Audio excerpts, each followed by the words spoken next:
I think what's narratively fascinating about The Last of Us is it's a new kind of apocalypse and the story of our compulsion to dominate.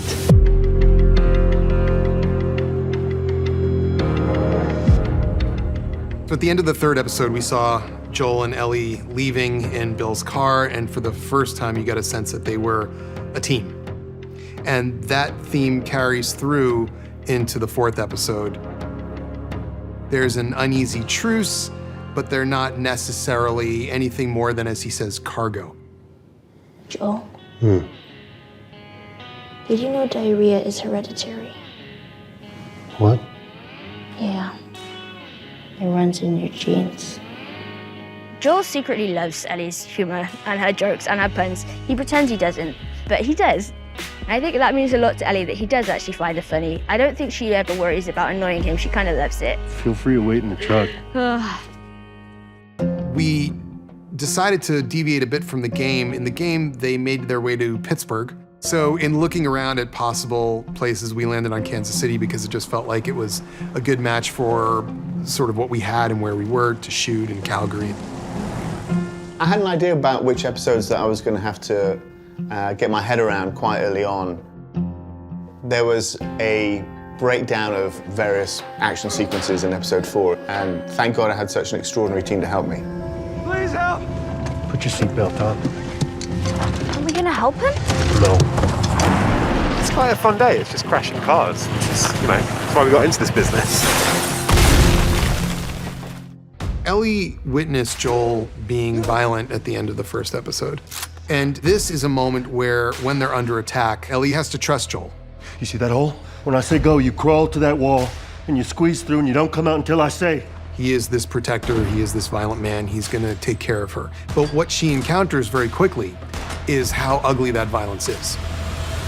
He is attacked by someone else who is going to kill him. And Ellie, who has found a gun, walks out and saves Joel through an act of violence. And Ellie is confronted by the horror of what she did and what she's capable of. Joel has an opportunity to comfort her. He doesn't.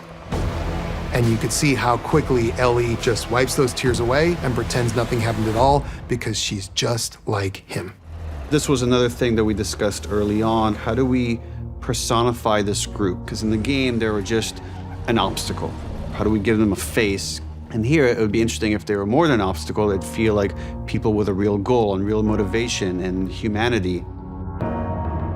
So with the character of Kathleen, we get to see that she's this ruthless leader, and she clearly has the respect of this group that managed to take down a quarantine zone. Find who did this. Find every collaborator and kill them all. In the gaming world, playing Tommy was one of the unexpected joys of my career. So to be a part of that world again and see it come to life three-dimensionally is really exciting. Perry and Kathleen, they're new characters. Kathleen is the leader of the resistance, and because of Perry's past in the military, he is willing to follow her lead. Kathleen is a tough woman. She's a very principled woman, but she definitely has a dark side. When there is a dramatic shift in power from a repressive regime being overthrown by a revolutionary force, history is full of examples where the revolutionary force is just as bad as what was there before. And here in Melanie Lynskey, we have that embodied. I love humanizing villains. And so much of The Last of Us is about people that have to make choices. Joel! And whether they're heroes or villains really depends on your perspective.